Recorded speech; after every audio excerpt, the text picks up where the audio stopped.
ये कानून से नहीं बढ़ता है, बात तो इन ब्राह्मणों ने रखा है हमको।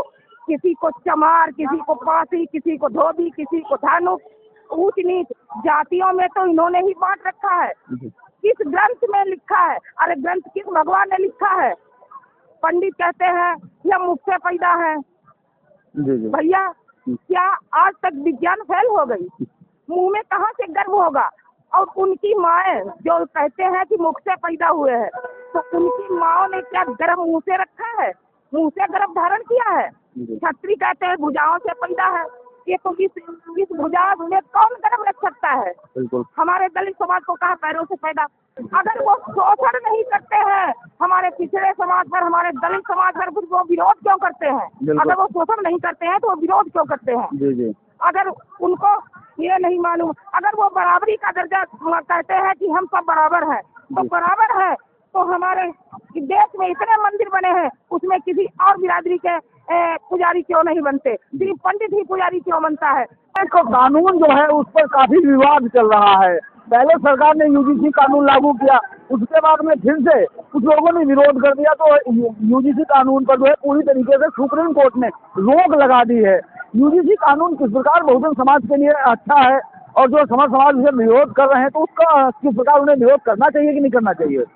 देखिए जी, उन्हें विरोध तो नहीं करना चाहिए, लेकिन उनका तो ये क्योंकि वो तो भाई गुंडे टाइप के हैं, उनके पास पैसा है, क्योंकि हर सीट पर ब्राह्मण ही कब्जा करके बैठे हुए हैं।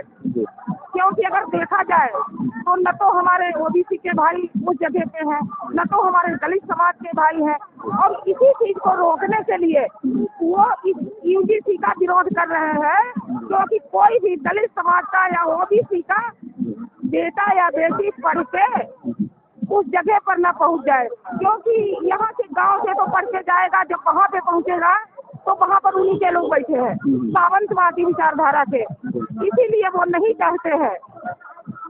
चाहते हैं कि कोई नीची जाति का लोग वहाँ तक पहुँच पाए, क्योंकि वो उनका शोषण करते हैं।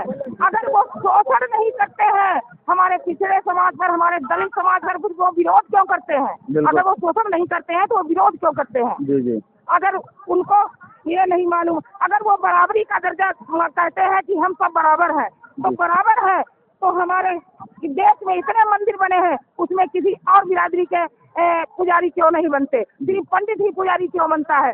और जो मंदिरों का हिसाब वो क्यों नहीं देते हैं?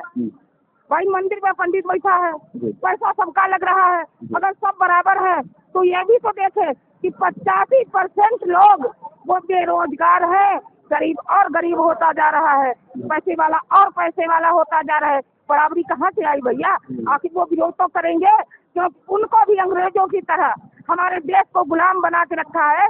जो हमारे भारत के मूल निवासी है उन पर शोषण अत्याचार करते हैं, और अगर ये गुलामी की जंजीरों में नहीं हमें जकड़ना चाहते और जकड़े हुए हैं तो ये विरोध क्यों करते हैं यूजीसी का?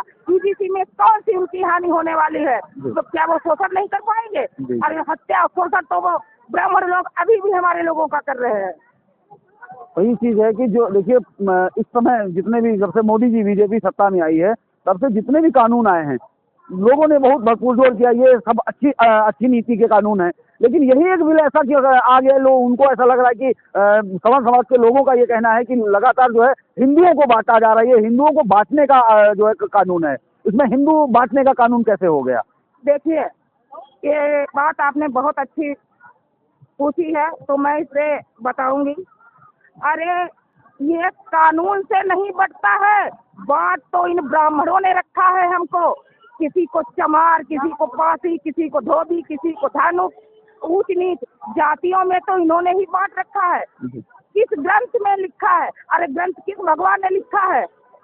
पंडित कहते हैं ये मुख से पैदा है। भैया क्या आज तक विज्ञान फेल हो गई? मुंह में कहाँ से गर्भ होगा? और उनकी माएँ जो कहते हैं कि मुख से पैदा हुए हैं, तो उनकी माओ ने क्या गर्भ मुंह से रखा है? मुंह से गर्भ धारण किया है? छत्री कहते हैं भुजाओं से पैदा है। ये तो इस भुजा में कौन गर्भ रख सकता है? हमारे दलित समाज को कहा पैरों से पैदा।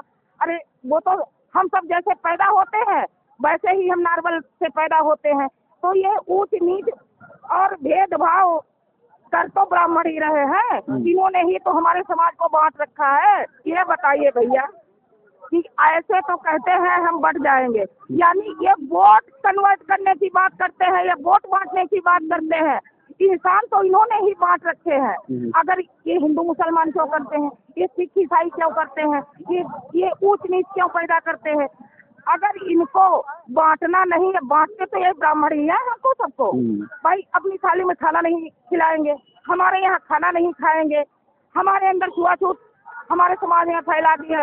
एक चीज बताइए भैया, मैं ये कहना चाहती हूँ कि मेरे घर से अनाज ले जाएंगे, मेरे घर से सोना चांदी रुपया पैसा ले जाएंगे। अगर हमारे समाज की कोई खूबसूरत बेटी है तो उसका रेप कर लेंगे, तब नहीं छूट हो जाते हैं। हमारा वोट लेके छूट नहीं हो जाते हैं। वैसे हमारे लोगों में छुआछूत फैला रखी है, तो ये कहाँ से। लेकिन हमारे भी समाज को समझना चाहिए कि अगर मैं उनकी थाली में खाना न डालूं तो साले भूखे मर जाएंगे। बिल्कुल बिल्कुल। दूसरी चीज, यूजीसी कानून पर अभी सुप्रीम कोर्ट द्वारा रोक लगाई गई है। अगर सुप्रीम कोर्ट द्वारा जो है दोबारा से यूजीसी कानून नहीं लागू किया जाता, आप भीम आर्मी की जिलाध्यक्ष होने के नाते, संगठन के जिलाध्यक्ष होने के नाते आप लोगों का आगे का क्या कार्यकाल रहेगा? भैया अगर वो मुट्ठी भर मनवादी रोड पर उतरते हैं तो ये मोदी साहब को सोचना चाहिए। हम 85% है, हम भी अपने घरों से निकलेंगे और अपनी लड़ाई को लड़ेंगे और अपने हक अधिकारों को के लिए हम भी रोड पर उतरेंगे। चलिए, आपका नाम क्या है बहन जी? हमारा नाम अनीता वर्मा है और मैं भीम आर्मी से जिला उपाध्यक्ष हूँ। अच्छा, जी जी। तो आप जिला उपाध्यक्ष भीम आर्मी से हैं। किस प्रकार देखती हैं कि इस समय जो है बहुजन समाज लगातार, हमने देखा कि हजारों की संख्या में जो है यहाँ लोग आए हुए, बहुजन समाज लगातार बाबा साहब के विचारों से प्रभावित हो रहे हैं और लोग जुड़ रहे हैं। आपको क्या लगता है कि किस प्रकार जो है इस समय जो सरकारें हैं, कहीं ना कहीं देखा जाए वो जो व्यवस्थाएं बहुजन समाज को देनी चाहिए, वो बहुजन समाज उन लोगों को व्यवस्थाएं नहीं पहुंचा पा रहा है, इसलिए हमारा बहुजन समाज जो है लगातार भीम आर्मी के साथ या आजाद समाज पार्टी के साथ जुड़ रहा है? देखिए कि जो हमारा बहुजन समाज है तो ये शुरू से ही दबाया जा रहा है, क्योंकि सबसे पहली तो ये बात है कि हमारा बहुजन समाज थोड़ा पढ़ा लिखा नहीं है और हमें बाबा साहब ने हक अधिकार दिए हैं पढ़ने लिखने के लिए, लेकिन बहुजन समाज हमारा इतना दबाया जा रहा है कि ये जो मनवादी विचारधारा के लोग हैं ये हमारे समाज का शोषण करते हैं। ये नहीं चाहते हैं कि हम लोग भी इनकी बराबरी में आए, क्योंकि हमारे बहुजन समाज को इतना पाखंडवाद में फंसा दिया गया है कि वो पाखंडवाद से बाहर ही नहीं निकल पा रहा है। इसीलिए हमारे समाज का शोषण हो रहा है। और मैं आपके चैनल के माध्यम से ये कहना चाहती हूँ कि हमारा समाज जो है जिस दिन अपने महापुरुषों को पढ़ लेगा और हमारे बाबा साहब के दिए हुए संविधान को पढ़ लेगा, उसी दिन हमारा बहुजन समाज जागरूक हो जाएगा। और मुझे इस बात का इंतजार है और मैं यही काम करती हूँ। मैं सुबह 10 बजे अपने घर से निकलती हूँ, मुझे कितनी भी दूर जाना पड़े, मैं अपने लोगों को जगाती हूँ। अपने लोगों के जो हक अधिकार है कैसे मिलेंगे, कैसे हमको संगठित होना है और कैसे हमें उसकी लड़ाई लड़ना है, क्योंकि सबसे बड़ा अधिकार हमें बाबा साहब वोट का दे गए हैं।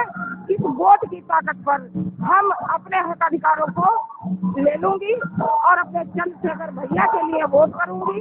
और यही हमारा सबसे कहना है कि चंद्रशेखर भैया के साथ कंधे से कंधा मिलाकर चलिए, हक अधिकार हमको बहुत जल्दी मिल जाएंगे।